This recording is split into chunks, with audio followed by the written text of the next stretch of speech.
ನಾನು ಮಾಡಿರೋ ತಪ್ಪನ್ನು ನೀನು ಏನ್ ಮಾಡಿದ್ಯಾ, ಕ್ಷಮಿಸಿದ್ದೀಯಾ, ನಿನ್ನನ್ನು ನಾನು ಎಂದಿಗೂ ಮರೆಯೋದಿಲ್ಲ ಅಂತ ತಾಯಿಗೆ ಹೇಳ್ತಾರೆ. ನೀನು ನನ್ನ ಇಡೀ ಜೀವನದಲ್ಲಿ ಇದೆಯಾ ಅಂತ ಹೇಳ್ತಾರೆ.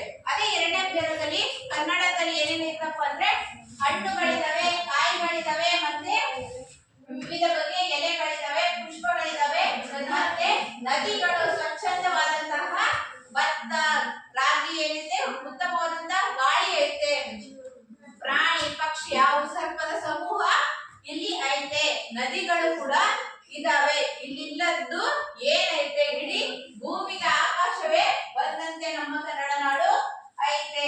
ಮತ್ತೆ ಈ ಕವಿಗಳು ಯಾರ್ಯಾರಿದ್ದಾರಪ್ಪ ಅಂದ್ರೆ ಜೈನದಲ್ಲಿ ಪ್ರಮುಖವಾದಂತ ಶ್ವೇತಾಂಬರ ದಿಗಂಬರರ ಪ್ರಸಿದ್ಧವಾದವರು ಕೂಡ ಇಲ್ಲಿ ನೆಲೆಸಿದ್ರು. ಮಧ್ವಾಚಾರ್ಯರು ಕೂಡ ಇದ್ರು. ವೀರಶೈವ ಧರ್ಮದ ಸ್ಥಾಪಕರಾದಂತಹ ಬಸವಣ್ಣರು ಕೂಡ ಇಲ್ಲಿ ಏನ್ ಮಾಡಿದ್ರು, ನೆಲೆಸಿದ್ರು. ಮತ್ತೆ ಆದಿಪೂರ್ಣ ಅಂತ ಒಂದು ಬರೆದಂತಹ ಒಬ್ಬ ಮಹಾನ್ ವ್ಯಕ್ತಿ ಪಂಪರು ಕೂಡ ಇಲ್ಲಿ ಇದ್ರು. ಸಾರದ ಭೀಮ ವಿಜಯನ್ ಬರೆದಂತಹ ರನ್ನರು ಕೂಡ ಇಲ್ಲಿ ಇದ್ರು. ಲಕ್ಷ್ಮೀಶ ಎಂದೇ ಪ್ರಖ್ಯಾತಿಯನ್ನು ಪಡೆದ ಲಕ್ಷ್ಮೀಪತಿಯರು ಕೂಡ ಇಲ್ಲಿ ಇದ್ರು. ಯಶೋಧರ ಚರಿತೆಯನ್ನು ಬರೆದಂತಹ ಜನ್ನರು ಇಲ್ಲಿ ಇದ್ರು. ಮುದ್ದಣ್ಣನವರು ಕೂಡ ಇಲ್ಲಿ ಇದ್ರು. ಪುರಂದರ ದಾಸರು ಕೂಡ ಸಂಗೀತದ ಪಿತಾಮಹವಾದಂತಹ ಪುರಂದರ ದಾಸರು ಏನ್ ಮಾಡಿದ್ರು, ಇಲ್ಲಿ ನೆಲೆಸಿದ್ದರು. ಇಲ್ಲಿ ಏನ್ ಮಾಡಿದರೆ ಬಂಗಾರದಂತಹ ಗಣಿಗಳೇ ನಮ್ಮ ಕನ್ನಡ ನಾಡಿನಲ್ಲಿ ಇತ್ತು ಅಂತ ಹೇಳಿದ್ದಾರೆ. ಇನ್ನು ವಾಸ್ತುಶಿಲ್ಪ ಬರೋದಂದ್ರೆ ಹಳೆಯ ಪ್ರಸಿದ್ಧಿಯಾದಂತಹ ಬೇಲೂರು ಹಳೆಬೀಡಿನಲ್ಲಿ ಉತ್ತಮವಾದಂತಹ ಏನಿದೆ, ಸುಂದರವಾದಂತಹ ವಾಸ್ತುಶಿಲ್ಪ ಇದೆ. ಏನ್ ಮಾಡಿದಾರಲ್ಲಿ ಅಮೃತಶಿಲೆಯಲ್ಲಿ ಕೆತ್ತಿದಂತಹ ಶಿಲ್ಪಕಲೆಗಳಿವೆ. ಇಲ್ಲಿದ್ದ ಶಿಲ್ಪ ಇನ್ನು ಎಲ್ಲೂ ಇಲ್ಲ. ಕಲ್ಲಿನಲ್ಲಿ ಏನ್ ಮಾಡಿದ್ದಾರೆ, ಶಾಸನಗಳನ್ನ ಕೆತ್ತಿದ್ದಾರೆ.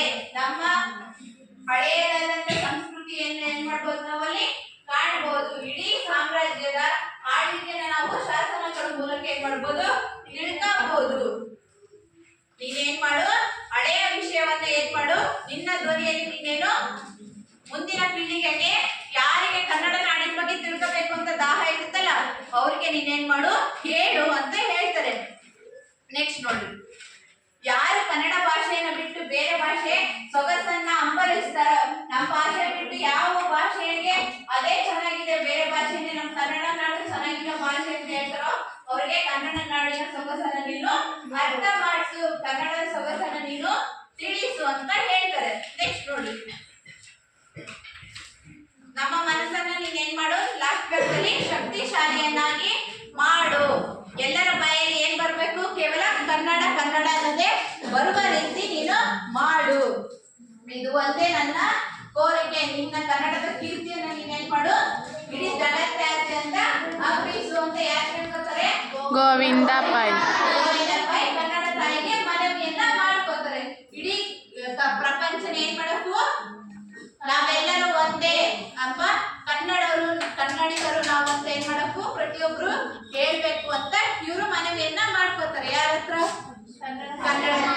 ಅರ್ಥ ಆಯ್ತಾ?